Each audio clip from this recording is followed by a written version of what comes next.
Hello बच्चों, एक बार फिर स्वागत है डी फिजिक्स में आप सभी मित्रों विद्यार्थियों का। तो जैसा कि आप लोग जानते हो, माय नेम इज द्विवेदी और मेरा प्यारा सा चैनल डी फिजिक्स में आप सभी विद्यार्थियों का स्वागत है। सभी काम छोड़ करके आइए हमारे यूट्यूब चैनल पे, आप लोग कुछ शिक्षा ग्रहण कीजिए ताकि भविष्य में कुछ आगे बन सको। ठीक है, तो लेट अस स्टार्ट। हमने क्लास 12 फिजिक्स में कुछ टॉपिक्स पढ़ा दिया था पार्ट 2 में। फर्स्ट पार्ट में हमने इलेक्ट्रोस्टैटिक्स विद्युत चालन समाप्त कर दिया है लगभग, और सेकेंड पार्ट वेव ऑप्टिक्स में हमने शुरू किया था प्रकाश विद्युत प्रभाव।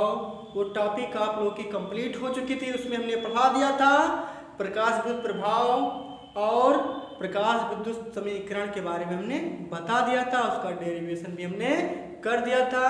तो आज उसका नेक्स्ट पार्ट हम लेकर आ गए हैं, उसका अगला पार्ट। तो आज हमने आइंस्टीन का प्रकाश विद्युत समीकरण कंप्लीट कर दिया था। आज हम क्या पढ़ेंगे? आज हमें पढ़ना है प्रकाश की दैत्य प्रकृति। प्रकाश की दैत्य प्रकृति, प्रकाश की दैत्य प्रकृति, प्रकाश की dual nature of light. Dual nature of light, ये क्या होता है? डुअल नेचर ऑफ लाइट होता क्या है? मैं इसकी कहानी डिटेल में आप लोगों को बताने वाला हूं। आप इस कहानी को पहले सुनिए। प्रारंभ में हुआ क्या कि प्रकाश को कण की तरह व्यवहार करता था, यह माना गया। सर्वप्रथम न्यूटन का नाम आप लोगों ने सुना होगा, सर आइजैक न्यूटन। ये लगभग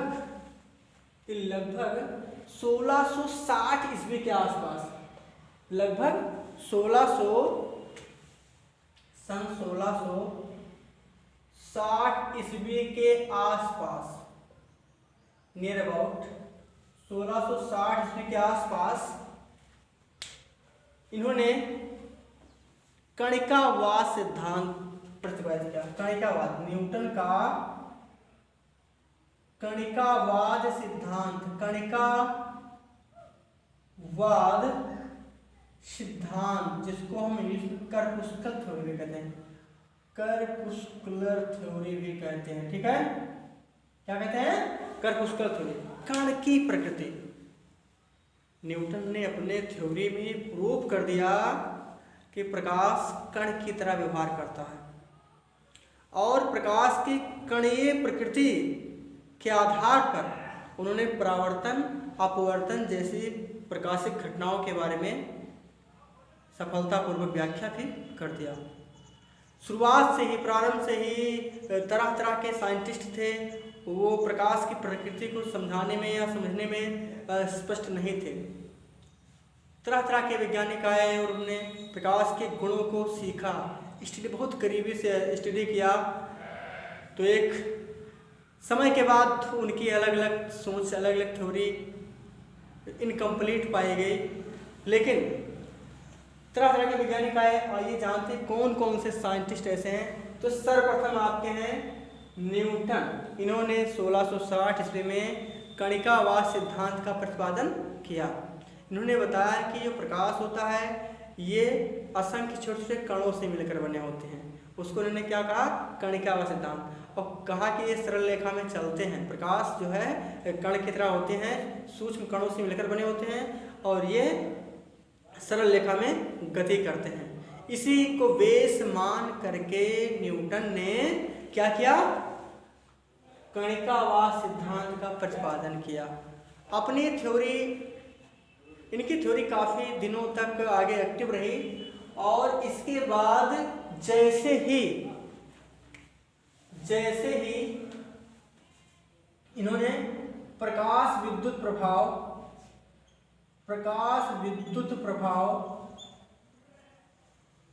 ध्रुवण, प्रकाश विद्युत प्रभाव, विवर्तन, व्यतिकरण।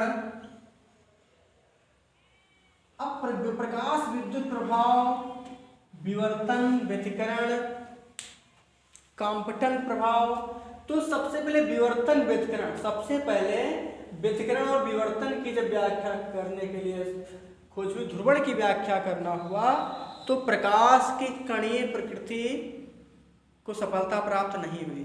जब बात आई कि प्रकाश के अंदर कण का गुण होता है, तो वो प्रकाश के व्यतिकरण, विवर्तन और ध्रुवण की व्याख्या स्पष्ट रूप से नहीं कर सका। और ये वेव थ्योरी जो एक करपुस्कल थ्योरी थी, कणीय सिद्धांत था न्यूटन का, ये पूरी तरह से फ्लॉप हो गया, क्योंकि इन्होंने सिर्फ परावर्तन और अपवर्तन की व्याख्या की थी। अब लगभग 12 वर्ष के आसपास और लगभग 12 वर्षों के या 18 वर्षों के बाद आ गए लगभग सन 1678 ईस्वी के आसपास लगभग 1678 ईस्वी में आ गए न्यूटन के बाद एक बहुत ही अच्छे साइंटिस्ट हाइगेंस का नाम आप लोगों ने अवश्य सुना होगा। हाइगेंस ने कणिकावास सिद्धांत की धज्जियां उड़ा दी, पूरी तरह से इसको फ्लॉप कर दिया। हाइगेंस आए 1678 ईस्वी में और इन्होंने बताया कि प्रकाश के भीतर कण का गुण बिल्कुल नहीं होता है, प्रकाश के भीतर तरंग का गुण होता है। अब न्यूटन का तो काम खत्म, नहीं, ऐसा नहीं है। एक फिजिक्स में एक रीजन होता है, एक लॉजिक होता है कि कोई कुछ हद तक काम करता है, कोई कुछ हद तक काम करता है। जैसे आपको एक सिंपल एग्जांपल के बेस में बता रहा हूँ, अगर आपको बुखार है, हल्का बुखार है, तो आप डोलो 650 mg का यूज करके या पैरास्टामोल का यूज करके ठीक कर सकते हैं। लेकिन आपको डेंगू बुखार हो जाएगा तो आपका पैरास्टामोल काम नहीं आएगा, तो फिर आपको क्या काम आएगा? तब आपको इंजेक्शन लगवाना पड़ेगा, जांच करना पड़ेगा, आपको काफ़ी दवाइयाँ लेनी पड़ेगी। तो जैसे जैसे समस्याएं आगे ज़्यादा बढ़ी, उसी प्रकार से खोजें भी आगे बढ़ी। ठीक है, तो हाइगेंस आए 1678 ईस्वी में। आसपास हाइगेंस नाम के साइंटिस्ट आए और पूरी तरह से न्यूटन के कणिकावास सिद्धांत को फ्लॉप कर दिया। अब न्यूटन बेचारे रो रहे थे, बैठे, हाइगेंस आए, चुप रहो यार मित्रों मेरे, मत रोइए, दुख सबको होता है। तो फिर हुआ क्या?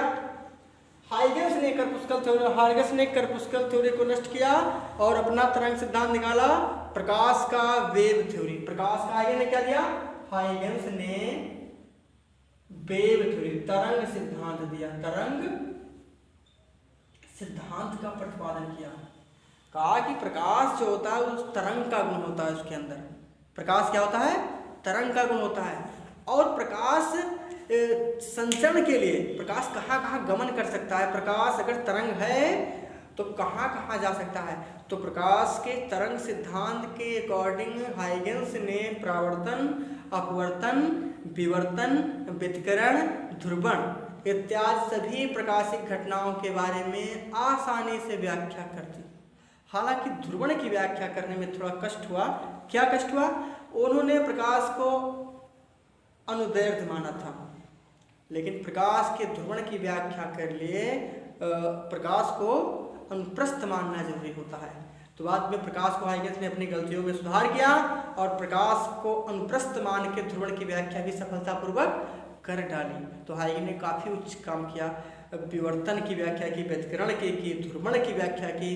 तो तीन बड़ी बड़ी परिघटनाएं और साथ साथ परावर्तन और अपवर्तन की व्याख्या अपने तरंग सिद्धांत के आधार पर भी कर दिया। तो एक बहुत बड़ा रोचक इंटरेस्टेड चीज़ हो गया कि प्रकाश के कणिकावास सिद्धांत से सिर्फ आपका अपवर्तन और परावर्तन की व्याख्या होती है, लेकिन हाइगेंस के तरंग सिद्धांत से तो सभी की व्याख्याएं लगभग प्रकाशिक घटनाओं की हो सकती हैं। तो हाइगेंस काफ़ी उच्च साइंटिस्ट माने जाएंगे ना। अब हाइगेंस ने यह बताया कि प्रकाश किन किन माध्यमों में जाता है। इन्होंने कहा कि प्रकाश के संचरण के लिए एक माध्यम की इन्होंने कल्पना कर ली। कल्पना मतलब सोच लेना। कहा एक ईथर की कल्पना की। किसकी? ईथर की कल्पना की। ईथर की कल्पना की। हाइगेंस बाबू ने ये बताया कि प्रकाश जो होता है वो एक माध्यम में जा सकता है, एक समान माध्यम में जा सकता है। उस माध्यम को कहा गया ईथर। ईथर एक काल्पनिक माध्यम, यह हाइगेंस बाबू ने सोचा और कहा जो प्रकाश तरंग है ये ईथर, इसके संचरण के लिए एक माध्यम है ईथर, ईथर में प्रवेश करता है, ईथर में ये संचरित हो सकता है। ठीक है, ईथर आपका एक समान माध्यम होता है। ठीक है, लेकिन अब ईथर की कल्पना करके अपना सारा काम इन्होंने बना दिया। ठीक है, लेकिन बाद में इनको भी कष्ट होगा, दिक्कत इनको भी आएगी। इनको कब दिक्कत आए? तो सबको दिक्कत है। तो फिजिक्स में क्या होता है यार, ऐसा एक साइंटिस्ट है मैक्सवेल, इनका नाम क्या है? मैक्सवेल ने सन 1873 ईस्वी में, काफी साल बाद, प्रकाश का कहा कि प्रकाश की गमन करने के लिए ये जो ईथर के माध्यम आपने बताया है गलत है, नहीं मानता हूं मैं इसको। कहा कि प्रकाश के संचरण के लिए, प्रकाश के ट्रांसमिशन में किसी भी मीडियम की जरूरत ही नहीं है। ये सभी माध्यम में प्रकाश के भी चल सकता है। प्रकाश जो तरंग होता है ये निर्वात में प्रकाश की चाल से गति करता है। c बराबर 3×10⁸ मीटर। कहा मैक्सवेल ने क्या बताया? मैक्सवेल ने बताया कि प्रकाश के संचरण के लिए किसी माध्यम की आवश्यकता नहीं होती है, ये सभी माध्यमों में जा सकता है। उसको कहा गया मैक्सवेल का विद्युत चुंबकीय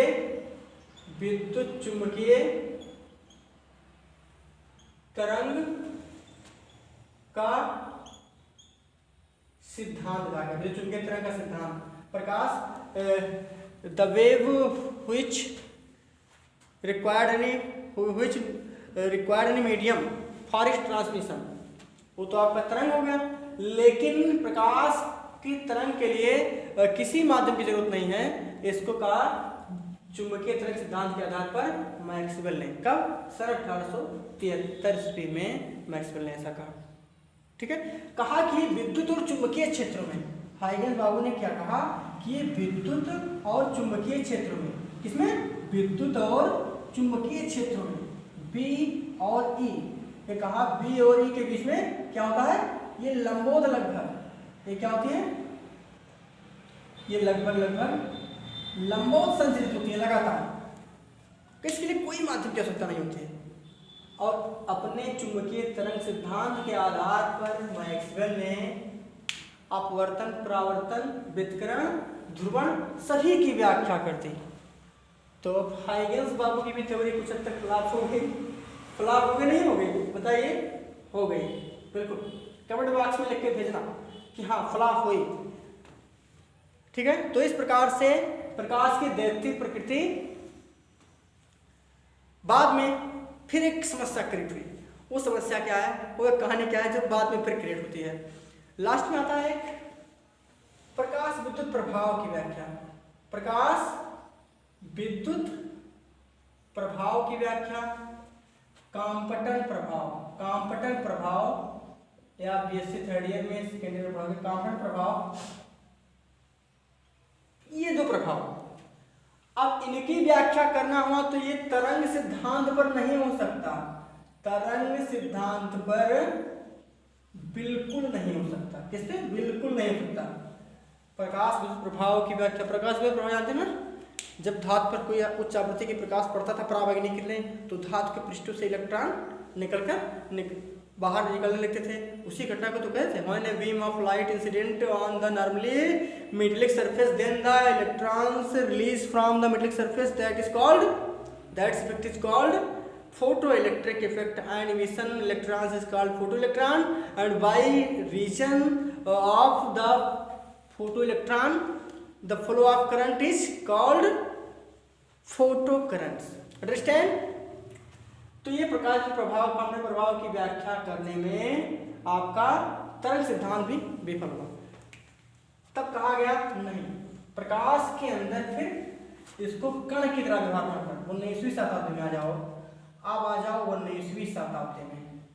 19वीं शताब्दी मतलब Planck's theory, Planck's quantum theory सिद्धांत जिसको बोलते हैं। अब 19वीं शताब्दी में मैक्सवेल प्लांक आए, अपना क्वांटम सिद्धांत दिया। कहा कि प्रकाश कोई भी वस्तु ऊर्जा का अवशोषण या उत्सर्जन सतत न होके डिस्क्रीट होता है, कंटिन्यूस नहीं होता है, डिस्क्रीट होता है। और कहा कि ऊर्जा के छोटे छोटे जो प्रकाश है, प्रकाश के छोटे छोटे पैकेट के रूप में कोई वस्तु अवशोषित भी करेगा और कोई उत्सर्जित भी करेगा। यह प्रकाश के विकिरण सिद्धांत से हुआ। ऐसा कहा कि प्रकाश कोई भी वस्तु ऊर्जा का अवशोषण या उत्सर्जन निकालना, अवशोषण मतलब ग्रहण करना, ऊर्जा छोटे छोटे पैकेटों और बंडलों के रूप में होता है, जिसको हम क्वांटा या फोटॉन कहते हैं। ठीक है, इतनी बात समझ में आई। तो 19वीं शताब्दी में प्लांक्स का क्वांटम सिद्धांत आया और इन्होंने प्रकाश के प्रभाव और कॉम्पटेंट प्रभाव की व्याख्या कैसे किया गया। एक साइंटिस्ट थे हर्टन ने प्रकाश प्रभाव की व्याख्या की थी, हर्टन ने। ठीक है, कॉम्पटेंट एक स्वयं साइंटिस्ट हैं, इन्होंने अपना प्रभाव बताया। तो ये बाद में प्रकाश की प्रकृति को फिर कण मान लिया गया। प्रकाश की प्रकृति क्या माना गया? प्रकृति कहा गया कि कण का व्यवहार करता है, कण का व्यवहार करता है। कहा कि प्रकाश कण की जैसा व्यवहार करता है। अच्छा, इससे पहले हाइगन न्यूटन आए थे, उन्होंने ये बात कही थी, तो हाइगन ने उनका बातों को नहीं माना, वो अपने प्रकाश को तरंग की व्याख्या कर दी, तरंग का सिद्धांत दे दिया। अब फिर आगे मैक्सवेल ने, उन्होंने प्रकाश तरंग को कहा कि किसी माध्यम की जरूरत नहीं होती है, सभी माध्यम में प्रकाश जा सकता है। फिर बाद में जब प्रकाश प्रभाव और कॉम्पटेंट प्रभाव की व्याख्या करना हुआ, तब फिर प्रकाश को कण की प्रकृति माना गया। तो इसीलिए बाद में कहा गया, दे ब्रागली ने भी प्रकाश की दैत्य प्रकृति को माना 1924 में। तो अब इसी प्रकार से तमाम सारी घटनाओं को देखते हुए साइंटिस्टों ने हार मान लिया कि sometimes light it behaves wave nature and sometimes it behaves a particle nature, both are called dual nature of light, dual nature of light. 1924 de Broglie suggested that all moving particles have double characters. Sometimes it behaves particle nature and sometimes it behaves wave nature. Both are equivalent. That is dual nature of light. तो इस प्रकार से प्रकाश की दैत्य प्रकृति हो गई। मतलब कभी कभी प्रकाश तरंग की तरह व्यवहार करेगा, कभी कभी कण का व्यवहार करेगा। दोनों बातें सत्य हैं, इसमें कोई अपवाद नहीं है। किस हद तक कण का व्यवहार करेगा, किस हद तक एक तरंग का व्यवहार करेगा, ये इसकी एक लिमिट है। ठीक है, अब आते हैं दे ब्रागली का तरंग समीकरण। दे ब्रागली का तरंग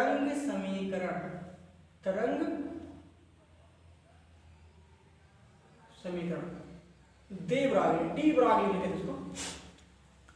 प्लांक्स के क्वांटम सिद्धांत के आधार पर, प्लांक्स के क्वांटम सिद्धांत के अनुसार प्रत्येक फोटॉन की जो ऊर्जा होती है वो होता है E बराबर h। कोई वस्तु अगर ऊर्जा का अवशोषण या उत्सर्जन करता है तो एक छोटे क्वांटम के रूप में करता है। इसको उन्होंने क्वांटम सिद्धांत पर क्वांटम कहा। प्लांक्स ने इसको क्या कहा? ऊर्जा के पैकेट को क्वांटा कहा। और आइंस्टीन ने इसको क्या कह दिया? आइंस्टीन ने प्रकाश के छोटे बंडल को फोटॉन नाम दिया। फोटॉन का विराम द्रव्यमान 0 होता है, ये न्यूट्रल पार्टिकल्स होता है, एक तरह से प्रकाश ही है। ठीक है, फोटॉन आपका वेलोसिटी ऑफ लाइट के वेग से चल सकता है। तो E बराबर हो गया आपका h। ये क्या है? ये एनर्जी है छोटे पैकेट की। ये h क्या है? ये प्लांक नियतांक है। न्यू क्या है? इंसिडेंट लाइट की आवृत्ति, फ्रीक्वेंसी। आइंस्टीन है 1905 में, ये कब आए थे? 1900 में। प्लांक्स के क्वांटम सिद्धांत के अनुसार E बराबर h होता है 1905 ईस्वी में। आइंस्टीन के अनुसार, आइंस्टीन ने 1905 में बताया, आइंस्टीन के अनुसार इन्होंने बताया कि ऊर्जा जो होता है वो प्रकाश के वेग और द्रव्यमान से इस प्रकार से संबंधित रहता है। अब दोनों ऊर्जा है तो तो फर्स्ट वन को हम क्या कर सकते हैं, कंपेरिजन कर देंगे, तुलना बराबर में होती है। From equation first and two we have, क्या मिलेगा हमको, हमको क्या मिलेगा, क्या मिलेगा हमको, हमको तुलना कर दो इसका इसका, तो एच न्यू बराबर एम सी स्क्वायर।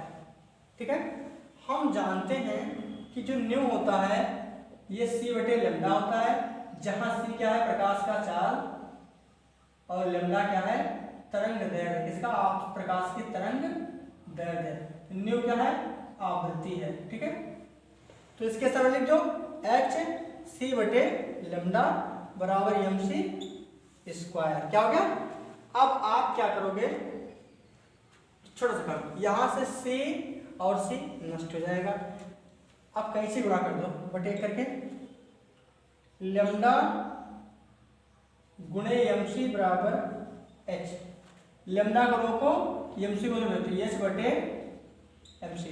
इसको आप लोग नोट कर लो, इसके साथ कर लो, कर लिया मेरे प्यारे बच्चों, ओके, बहुत ही समझदार तुम लोग, इतनी जल्दी इतना सब कुछ सीख गए, स्क्रीन शॉट करना, नोट करना भी सीख गए। चलो मेरे प्यारे बच्चों, लेमडा बराबर हो गया आपका एच बटे एम सी। एम क्या है, पार्टिकल का द्रव्यमान है, फोटॉन का द्रव्यमान कह सकते हो, सी प्रकाश की चाल है। अच्छा, ये सी बराबर बी होता, अगर कोई कण की बात करें, कण कोई प्रकाश के वेग से चल रहा है, तो मैं यहाँ सी के साथ बी लिख सकता हूँ, तो लेमडा बराबर एच बटे एम बी। अच्छा, लेमडा बराबर एच अपान बी। संवेग क्या होता है मेरे बाबू, मेरे प्यारे सोना, संवेग P बराबर होता है m गुणे v। अभी मेरे बहुत प्रिय स्टूडेंट हैं जो सबसे डियर हैं, वो भी इस वीडियो को जरूर देखेंगे। देखो, ये देखो P बराबर mv, तो यहाँ से लेमडा बराबर क्या जाएगा, h अपान p। यही आपका क्या है, दे ब्रागली का तरंग समीकरण है। क्या है, दे ब्रागली का तरंग समीकरण है। नोट कर लिया आप लोग ने, बिल्कुल नोट कर लिया होगा। ये भी कभी कभी एग्जाम में गलती से पूछ लिया जाता है इस क्वेश्चन को, कभी कभी पूछते हैं सर गलती से क्यों, जानबूझ के नहीं पूछते, जानबूझ के भी पूछते हैं, जानबूझ के पूछते हैं। ठीक है, ठीक है, तो आगे बढ़ते हैं। अब देखिए, अगर माना यम द्रव्यमान का कोई कण बी वेग से गति कर रहा है, तो गतिज ऊर्जा क्या होगी उसकी, गतिज ऊर्जा के बराबर होता है 1/2 यम बी स्क्वायर, आप लोग जानते हो ना। इसमें हम यम से गुणा करेंगे और यम से भाग करेंगे, तो मुझे मिल जाएगा के बराबर यम स्क्वायर, यम का एम स्क्वायर और बी स्क्वायर बटे 2m। अच्छा बाबू मेरे बताओ, पी बराबर होता है यम भी होता है, नहीं होता है, दोनों पक्षों का स्क्वायर करो, पी स्क्वायर बराबर हो जाएगा यम स्क्वायर बी स्क्वायर। अब देखो, जहां यम स्क्वायर बी स्क्वायर लिखा है वहां मैं पी स्क्वायर लिख सकता हूं, कहां पे, यहां पे लिख दो मेरे बाबू, ये हो जाएगा आपका पी स्क्वायर बटे 2m। हो गया, तो इस प्रकार से के बराबर आ गया पी स्क्वायर बटे 2m, कहीं से गुणा करो तो मिल जाएगा आपको पी स्क्वायर बराबर 2km, या पी बराबर रूट पर घटाओगे तो इधर वर्गमूल लग जाएगा मेरे प्यारे बच्चों। पी बराबर क्या आ गया, 2km, गतिज ऊर्जा के रूप में, गतिज ऊर्जा के रूप में देव ब्रागली का तरंग समीकरण क्या होगा, इसको जानते हैं। पी बराबर क्या होगा, √2k। अच्छा, अभी हमने क्या निकाला है, लेमडा बराबर निकाला है h बटे p, तो लेमडा बराबर h बटे p के स्थान पर मैं लिख दूंगा √2km। ये आपका क्या है, गतिज ऊर्जा के फॉर्म में देव ब्रागली का तरंग समीकरण। नोट कर लो आप सभी लोग, इसको नोट कर लिया, ठीक मेरे बाबू, नोट कर लो। देख लेता हूँ कि वीडियो बन रहा है कि कहीं बंद तो नहीं होगा कैमरा। ठीक है, नोट करो मेरे बात, मेरे प्यारे बच्चों। अगर मेरा वीडियो आपको अच्छा लगता है तो यार कम से कम 2-4 जगह तो शेयर कर दिया करो, ज़्यादा नहीं किया करो, कोई बात नहीं, इतना मेरे से पढ़ाते हैं, 2 जगह से 2 से 3 जगह अगर आप शेयर कर देंगे तो धीरे धीरे मेरा प्रमोशन होता रहेगा। ठीक है, अब आते हैं, अगर हम एक फॉर्मूला होता है, अभी अपने लेमडा बराबर h अपान √2km। ठीक है, इसको समीकरण में लिखना, के बराबर जो होता है आपका ई बी जीरो, क्या होता है ई बी जीरो। तो बी जीरो क्या है, बी जीरो कहते हैं निरोधी विभव। बी जीरो क्या है आपका निरोधी विभव होता है। क्या होता है ये निरोधी विभव है। कट ऑफ पोटेंशियल ऋणात्मक विभव जिसको कहते हैं। तो गतिज ऊर्जा इसके बराबर होता है। ई क्या है इलेक्ट्रॉन है, क्या है ये इलेक्ट्रॉन है, ई क्या है इलेक्ट्रॉन है, और के वी जीरो क्या है निरोधी विभव है। ठीक है, तो मैं यहाँ पे रख देता हूँ समीकरण 1 में के स्थान पर क्या लिखूंगा ई बी जीरो। तो लैम्डा बराबर मुझे क्या मिलेगा h/√2 और जो के है यहाँ पे मैं लिख दूंगा ई वी जीरो। ठीक है, के बराबर ई वी जीरो। ये हो गया आपका समीकरण नंबर 6। क्या लिखा हमने, अच्छा हाँ सॉरी यहाँ पे यम लिखता हूँ। ठीक है 2m और के स्थान पर ई वी जीरो। ये आपका इक्वेशन नंबर 2 हो गया। नोट करो इसको। अब हमको पता है ये सारी चीजें। क्या पता है सर, क्या पता है आपको, मिटा दे, मिटा दो।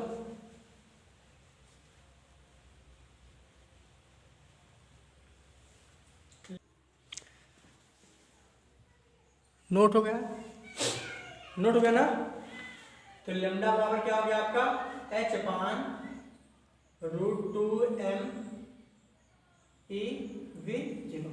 अब आप जानते हैं ये क्या है प्लांक नियतांक है, जिसका वैल्यू होता है इसका 6.64 10⁻⁻34 जूल। इलेक्ट्रॉन का आवेश होता है 1.6 10⁻⁻19 कूलम। और एच का वैल्यू होगा एच प्लांक नियतांक है। इलेक्ट्रॉन का द्रव्यमान कितना होता है 9.1 10⁻31 kg होता है इलेक्ट्रॉन का द्रव्यमान। इन सभी वैल्यू को यहाँ पे रख दोगे तो मिलेगा आपको लैम्डा बराबर 6.64 10⁻34 और अंडर रूट यहाँ पे हो जाएगा 2 9.1 10⁻34 विग्रह और 1.6 10⁻19 और वी जीरो। इस प्रकार से इसको आप हल करोगे तो आपको आ जाएगा, आपको मिलेगा लैम्डा बराबर 1270 एंगस्ट्रॉम बटे अंडर रूट वी जीरो। इतना वैल्यू लगभग आ जाएगा। ठीक है, ये आपका दे ब्रॉगली का समीकरण है निरोधी विभव के रूप में। तो मुझे आशा है कि ये सारे टॉपिक आपको समझ में आया होगा। फिर मिलते हैं नेक्स्ट वीडियो में। अगर मेरा वीडियो अच्छा लगे तो प्लीज़ लाइक सब्सक्राइब और कमेंट भी कीजिए। जिस पॉइंट को आपको नहीं समझ में आ रहा है उस पर स्पेशल आपको वीडियो बनाया जाएगा। Thanks for watching my video. तब तक के लिए खुश रहिए, मस्त रहिए और सब्सक्राइब